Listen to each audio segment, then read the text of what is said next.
الحمد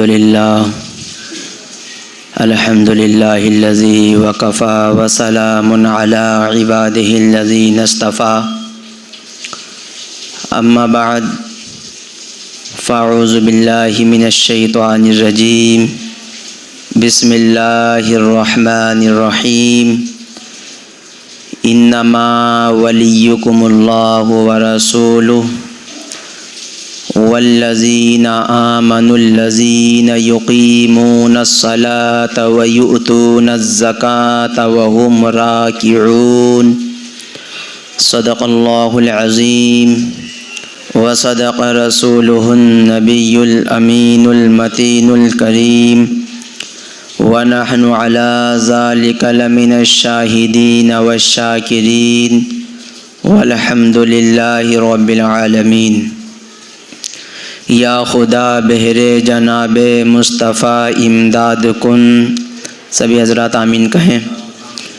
یا خدا بہر جناب مصطفیٰ امداد کن، یا رسول اللہ از بہر خدا امداد کن۔ ثروت بے ثروتاں اے قوت بے قوتاں، ثروت بے ثروتاں اے قوت بے قوتاں، اے پناہ بے کساں اے غمزدہ امداد کن۔ یا شہید کربلا یا دافع کرب و بلا، یا شہید کربلا یا دافع کرب و بلا، گل رخا شہزادہ گلکوں قبا امداد کن۔ ہمارے دین کی حقانیت کے دونوں شاہد ہیں، معین الدین اجمیری، محی الدین جیلانی۔ سبھی حضرات پیارے آقا علیہ الصلاۃ والسلام کی بارگاہ اقدس میں درود پاک کا نذرانہ پیش کریں، پڑھیں بآواز بلند، اللہ رب محمد صلی اللہ علیہ وسلم، نحن عباد محمد صلی اللہ علیہ وسلم، صلاۃ و سلام علیک یا رسول اللہ صلی اللہ تعالی علیہ وسلم۔ العما قہر ہے اے غوث وہ تیکھا تیرا، العما قہر ہے اے غوث وہ تیکھا تیرا، مر کے بھی چین سے سوتا نہیں مارا تیرا، مر کے بھی چین سے سوتا نہیں مارا تیرا۔ واہ کیا مرتبہ اے غوث ہے بالا تیرا، اونچوں کے سروں سے ہے قدم اعلیٰ تیرا۔ سر بھلا کیا کوئی جانے کہ ہے کیسا تیرا، اولیاء ملتے ہیں آنکھیں وہ ہے تلوا تیرا۔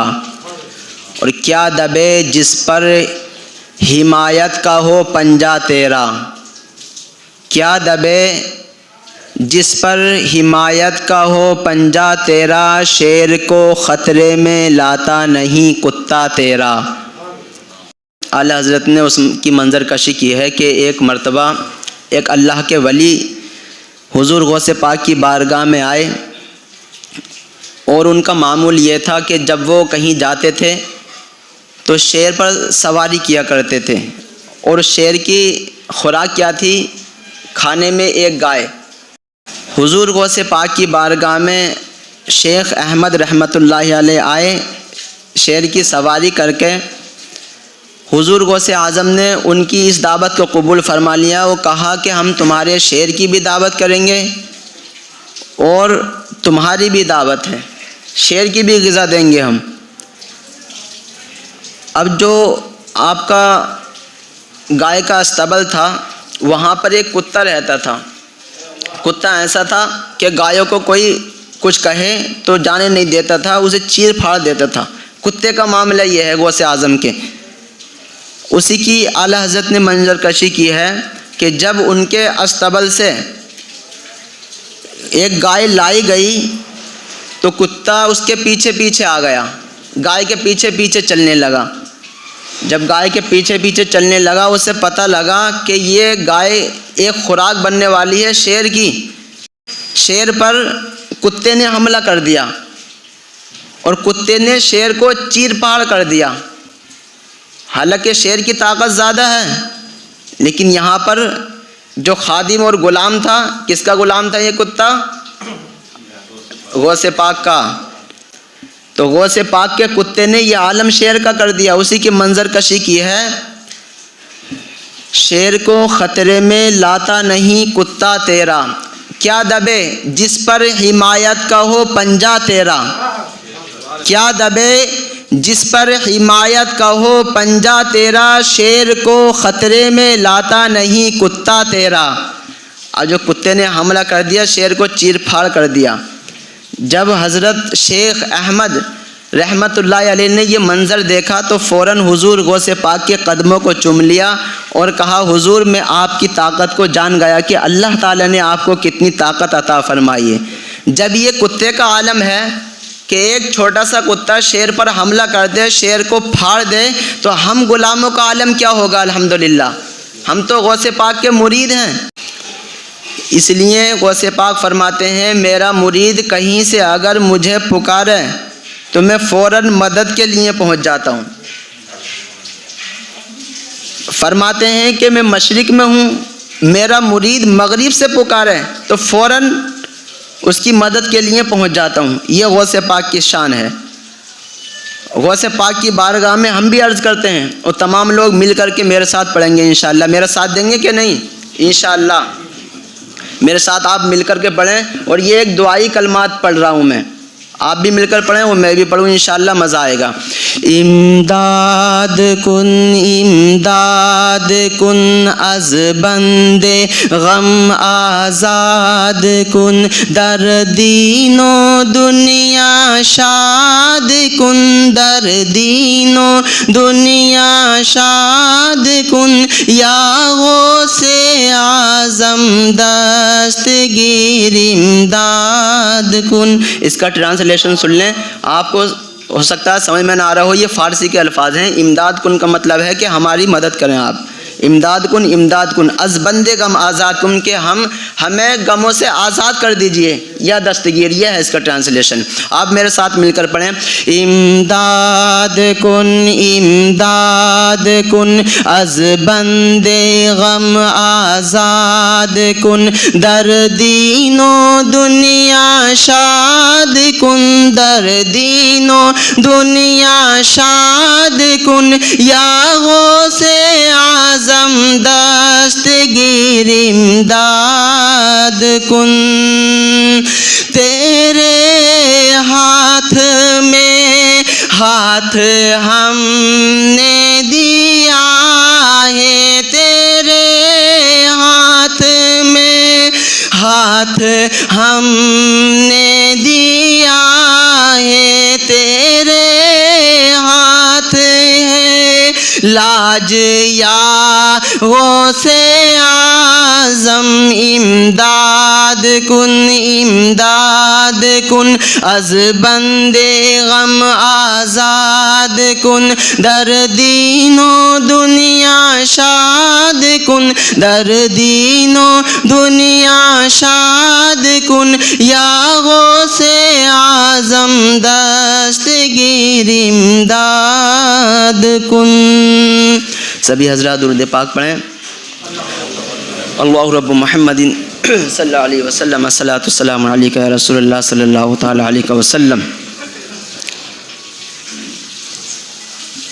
اس کائنات کا نظام یہ ہے کہ کسی نہ کسی کا کوئی فرینڈ، کوئی بیسٹ فرینڈ ہوتا ہے، دوست ہوتا ہے، اس کے ساتھ وہ رہا کرتا ہے، اس کے ہر غم میں تکلیف میں وہ کام آتا ہے۔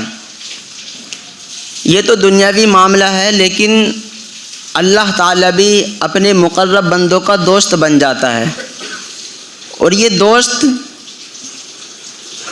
جب اللہ کا بن جاتا ہے تو رب تبارک و تعالی پھر وہی کرتا ہے جو یہ دوست کہتا ہے۔ اللہ تعالیٰ نے جگہ جگہ پر اپنے دوستوں کا ذکر کیا ہے، کیونکہ ہمارے بھی کوئی دوست ہوتے ہیں، آپ لوگوں کے بھی کوئی دوست ہوں گے، تو آپ جو اچھا دوست ہوگا اس کی آپ تعریفیں کرتے ہیں، ایک دوسرے سے جا کر کے بتاتے ہیں فلاں دوست میرا بہت اچھا ہے، ہر وقت میرے ساتھ رہتا ہے، ہر وقت میری تکلیف میں کام آتا ہے۔ ایسے ہی رب تبارک و تعالی نے اپنے دوستوں کا ذکر قرآن میں کر دیا ہے اور کہا کہ میرے دوستوں کا دامن نہ چھوڑنا۔ میرے دوست جب میرے پاس آئیں گے، تم میرے دوستوں کا دامن پکڑے ہوئے ہوگے تو میری بارگاہ تک تمہیں پہنچنا بالکل آسان ہو جائے گا۔ اس لیے ہم اللہ والوں کو اپنا دوست بناتے ہیں۔ اور آج 11ویں شریف ہے، سبھی جانتے ہیں کہ یہ 11ویں شریف کی نسبت حضور غوث اعظم رضی اللہ تعالی عنہ کی طرف کی جاتی ہے۔ پورے عالم اسلام میں حضور غوث پاک کی 11ویں شریف منائی جا رہی ہے اور انشاءاللہ یہاں بھی منائی جا رہی ہے۔ جمعے کے بعد انشاءاللہ فاتحہ خوانی کا انتظام ہوگا۔ ہر کہیں غوث پاک کا ذکر و اذکار ہو رہا ہے، ہر کہیں غوث پاک کے نغمے گائے جا رہے ہیں، غوث پاک کا تذکرہ ہو رہا ہے۔ کیوں؟ کیونکہ یہ اللہ کے دوست ہیں، اور ایسے دوست ہیں کہ آپ جتنے بھی اولیاء اکرام آئیں گے سب کے آپ پیر و مرشد ہیں۔ جتنے بھی اولیاء اکرام قیامت تک آئیں گے سب کے آپ کون ہیں؟ پیر و مرشد ہیں۔ حضور غوث اعظم رضی اللہ تعالیٰ عنہ کی تعلیمات کو آپ پڑھیں گے، آپ کے کچھ ایسے وقت بھی آئے کہ آپ نے گھاس پتے کھا کر کے اللہ کا قرآن پڑھا، خدا کی عبادت کی۔ کچھ ایسا وقت بھی آپ کی زندگی میں آیا کہ آپ بالکل شاہی لباس پہنا کرتے تھے، جو آپ کے جسم اطہر پر ایک مرتبہ کوئی لباس آ جاتا تھا دوبارہ اسے نہیں پہنا کرتے تھے۔ آپ کی زندگی دونوں حالات آئے ہیں، آپ کی زندگی میں اچھے حالات بھی آئے ہیں، برے حالات بھی آئے ہیں، دونوں کا مقابلہ آپ نے کیا ہے، اور دونوں حال آپ کے سامنے تھے۔ جب آپ کے پاس غریبی آئی، آپ جنگلوں میں نکل گئے، جنگلوں میں جا کر کے پیڑوں کے پتے کھانے لگے۔ حضور غوث اعظم رضی اللہ تعالی عنہ کی یہ شان ہے، اگر اللہ تعالیٰ سے کچھ مانگتے تو فوراً اللہ تعالیٰ عطا فرما دیتا۔ لیکن یہ نبی کے ایسے غلام ہیں، نبی کی امت کو یہ بتا دینا چاہتے تھے کہ اے لوگوں، کبھی تمہارے زندگی میں ایسے حالات بھی آئیں گے، کبھی تمہیں بھوکا رہنا پڑے گا، کبھی تمہیں لاچار رہنا پڑے گا، کبھی تمہارا پیٹ نہیں بھرے گا، تو اس وقت اللہ تعالیٰ کی ناشکری نہ کرنا۔ کیا کرنا؟ اللہ تعالیٰ کا شکر ادا کرنا۔ اور یہ غوث اعظم رضی اللہ تعالی عنہ کی تعلیمات ہمیں بتا رہی ہے۔ اور یہ غوث اعظم ایسے نہیں بنے۔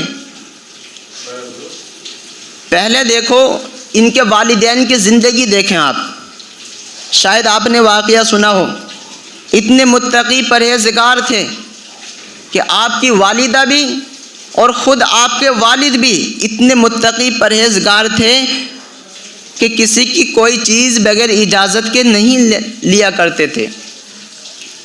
جب ماں باپ متقی پرہیزگار ہوں تو غوث اعظم پیدا ہوتے ہیں، اور ولایت کا منصب، ایسا منصب ملا، آپ سب کے سردار بن گئے جتنے بھی اولیاء کرام آئیں گے۔ روایت میں آتا ہے کہ آپ کے والد ایک مرتبہ دریا کے کنارے پر بیٹھے ہوئے تھے، آپ کو بھوک نے نڈھال کر رکھا تھا، کئی دن سے کھانا نہیں کھایا تھا، آپ پر بھوک کے بے چینی کے آثار نظر آتے تھے، آپ بھوک میں بے چین ہو رہے تھے۔ آپ کی نظر ایک بہتے ہوئے سیب پر پڑی، آپ نے ہاتھ بڑھایا، دریا کی طرف اس سیب کو نکالا، اسے کھا لیا۔ اب کھا تو لیا بھوک کی شدت کی وجہ سے، لیکن اب ذہن میں خیال پیدا ہو گیا کہ یہ سیب پتہ نہیں کہاں سے آیا۔ آپ تقویٰ دیکھیں غوث اعظم کے والد صاحب کا، یہ کہاں سے آ رہا تھا؟ بغیر اجازت کے میں نے کھا لیا ہے، اس کی معافی تلافی ہونی چاہیے۔ کہا اب کیا کیا جائے، اب پتہ نہیں اس کے مالک کا کون ہے. تو آپ دور دراز کا سفر کرتے ہوئے ندی کے کنارے کنارے نکل گئے اور ایسے باغ میں پہنچے آپ. اس کے درخت جو تھے پھلوں سے لدے ہوئے تھے، اور ایک درخت ایسا تھا کہ سیب جس درخت پر لگے ہوئے تھے تو وہ درخت آپ نے خیال کر لیا کہ یہ جو ہے یہیں سے سیب ٹوٹ کر کے گیا ہے. آپ وہاں کھڑے ہو گئے، مالک کا انتظار کرنے لگے. اب جو باغ کا مالک تھا وہ بھی اللہ والا تھا، جو یہ معافی تلافی کرنے آئے تھے یہ بھی اللہ والے تھے. اب دونوں کی اللہ والوں میں ملاقات ہو گئی اور کہنے لگے حضور، حضرت عبداللہ سومی سے کہنے لگے آج مجھ سے بہت بڑی خطا ہو گئی، آج میں نے ایک سیب کھا لیا، تمہاری اجازت کے بغیر کھایا، اس کی معافی تلافی کرنے کے لیے تمہارے پاس آیا ہوں. اب یہ جو اللہ والے تھے فوراً سمجھ گئے کہ یہ کوئی اللہ کا ولی نظر آتا ہے، ورنہ ایک سیب کی وجہ سے کون معافی تلافی کر رہا ہے. آج کے دور میں دیکھ لیں پورا ٹھیلا کھا جائیں گے، ابھی سمجھ میں نہیں آتا کہ کون سا سیب لیں. یہ حالات ہیں. وہاں تو دریا کی بات ہو رہی ہے، یہ کوئی ضروری نہیں تھا کہ آپ معافی تلافی نہیں کرتے، تو کوئی ضروری نہیں تھا، کیونکہ ایک سیب آ رہا تھا بہتا ہوا، اس بہتے ہوئے سیب کو آپ نے کھا لیا. آپ کا تقویٰ دیکھیں، آپ بغیر اجازت کے نہیں لیتے کسی کی کوئی چیز. آپ آ گئے اور کہنے لگے حضرت عبداللہ سومی، ان کا نام کیا تھا جن کا باغ تھا؟ حضرت عبداللہ سومی رحمۃ اللہ علیہ. اب یہ باغ پہنچے اور ان سے کہنے لگے کہ مجھے معاف کر دو، میں نے آپ کا سیب بغیر اجازت کے کھا لیا ہے. جب یہ کہا تو وہ سمجھ گئے کہ یہ اللہ والے ہیں. کہا کہ ایسے معاف نہیں کریں گے، تمہیں معافی اس وقت ملے گی جب تم میرے پاس میں 12 سال تک میرے باغ کی اور میری خدمت کرو گے. 12 سال تک تمہیں یہاں رہنا پڑے گا، 12 سال تک تمہیں میرے کھیت کی رکھوالی کرنی پڑے گی، میرے باغ کی تمہیں رکھوالی کرنی پڑے گی، اس کے بعد میں تمہیں معافی ملے گی. جب یہ کہا تو منع نہیں کیا. اگر کوئی آج کا مسلمان ہوتا کہتا ارے آپ بابا چھوڑو یار، 12 سال تک کہاں رہوں گا، بچوں کو نہیں پالوں گا میں اپنے. لیکن ان کے دل میں خوف خدا تھا، اللہ سے ڈرنے والے تھے، خدا کے احکام پر عمل کرنے والے تھے، ریاضت کو حاصل کرنے والے تھے، اور بتا رہے تھے کہ اللہ والے کسی کی بغیر اجازت کے کوئی چیز لیتے ہی نہیں ہیں. اس لیے معافی کرانے کے لیے آئے. حضرت عبداللہ سومی نے جب یہ بات کہی تو حضرت ابو صالح موسیٰ جنگی دوست جو حضور غوث پاک کے والد تھے، اب انہوں نے سنا تو انہوں نے وہ فوراً ڈن کر دیا کہ ٹھیک ہے، کم سے کم آپ معاف کریں گے تو اللہ تعالیٰ بھی معاف کر دے گا. کیونکہ یہ حق تلفی ہوتی ہے ایک دوسرے کی، کسی کا دل دکھا ہے، کسی کا کوئی مال لیا ہے، فوراً اس سے بھی توبہ کرنی پڑے گی، پھر اللہ تعالیٰ معاف کرے گا. حق حاصل کر کے کسی کا حق مار کر کے پھر رات و دن اللہ سے گڑ گڑا کر دعا کرتے رہو، پھر اللہ تعالیٰ معاف نہیں کرے گا. پہلے تو اس سے معافی مانگ جس سے تو نے مال لیا ہے، جس کا تو نے حق کھایا ہے. آج ہمارا حال یہی ہو گیا ہے، غریبوں کو ستانے لگے، غریبوں کا مال لینے لگے، دوسروں کا حق لینے لگے، اور اللہ سے رات و دن دعا کر رہے ہیں، اور لوگ کہتے ہیں پھر دعا قبول نہیں ہوتی. دعا قبول کب ہوگی؟ پہلے جس کا دل دکھا ہے اس سے تو معافی مانگ. اب پہلے کیا کہنے لگے وہ؟ حضرت عبداللہ سومی کی جب یہ بات سنی تو کہنے لگے ٹھیک ہے، میں آپ کے کھیت کی رکھوالی کروں گا. 12 سال مکمل ہو گئے، 12 سال تک آپ رکھوالی کرتے رہے. حضرت عبداللہ سومی کی بارگاہ میں ابو صالح موسیٰ جنگی دوست آ گئے اور کہنے لگے حضور 12 سال مکمل ہو چکے ہیں، آپ نے جو وعدہ کیا ہے وہ میں نے پورا کر دیا، آپ مجھے اجازت دیں اور میری غلطی معاف کر دیں، اللہ تعالیٰ مجھے معاف فرمائے گا. کہا نہیں، ایسے معاف نہیں کریں گے، ابھی ایک شرط اور ہے. کیا شرط ہے؟ کہا میری شرط یہ ہے کہ ایک میری بیٹی ہے، میری بیٹی ایسی ہے، آنکھوں سے اندھی ہے، کانوں سے بہری ہے، ہاتھوں سے معذور ہے، اور ٹانگوں سے لنگڑی ہے، زبان سے گونگی ہے. جب یہ سنا تو منع نہیں کیا آپ نے کہ ایسی لڑکی جس کے نکاح میں آ جائے؟ کیا سوچے گا وہ؟ کوئی نکاح کرنے کے لیے تیار ہوگا جس کے ہاتھ پیر نہ ہو، زبان سے کچھ نہیں بولتی ہو، کانوں سے کچھ نہیں سنتی ہو؟ کوئی نکاح کرنا پسند کرے گا؟ کوئی نہیں، بھاگ جاتے. آج کا کوئی مسلمان ہوتا کہتا بھائی بابا چھوڑو یار، یہ تو زندگی کا ساتھ ہے ہمارا، زندگی میں پھانسنا چاہتے ہو تم ہمیں. لیکن دل میں کیا تھا؟ خوف الہی تھا، اللہ تعالیٰ کا خوف تھا. نکاح کر لوں اور اللہ تعالیٰ کے قہر و غضب سے نجات پا لوں، اللہ تعالیٰ کے یہاں سے میں قہر و غضب سے نجات پا کر کے میں جنت میں داخل ہو جاؤں. خوف خدا تھا ان کے دل میں. فوراً کہہ دیا ٹھیک ہے آپ کی بات ٹھیک ہے، لیکن آپ مجھے معاف کریں گے؟ کہا ہاں معاف کر دوں گا. حضرت ابو صالح جو تھے حضور غوث پاک کے والد، ان سے نکاح ہو گیا لڑکی کا. حضرت عبداللہ صومعی نے اپنی بیٹی کا نکاح کر دیا. اب جب اپنی عورت کے پاس میں آئے، اپنی بیوی کے پاس میں آئے تو کیا دیکھا؟ سب چیز سلامت ہے، ہاتھ بھی ٹھیک ہیں، پاؤں بھی ٹھیک ہیں، زبان بھی اچھی ہے، کان بھی اچھے ہیں، ساری چیز صحیح سلامت ہے. آپ پھر کمرے کی طرف نہیں گئے، فوراً واپس پلٹ کے آ گئے اور حضرت عبداللہ صومعی کے پاس گئے اور کہنے لگے بابا جی میرے ساتھ میں ایک حادثہ ہو گیا. کہا کیا حادثہ ہو گیا؟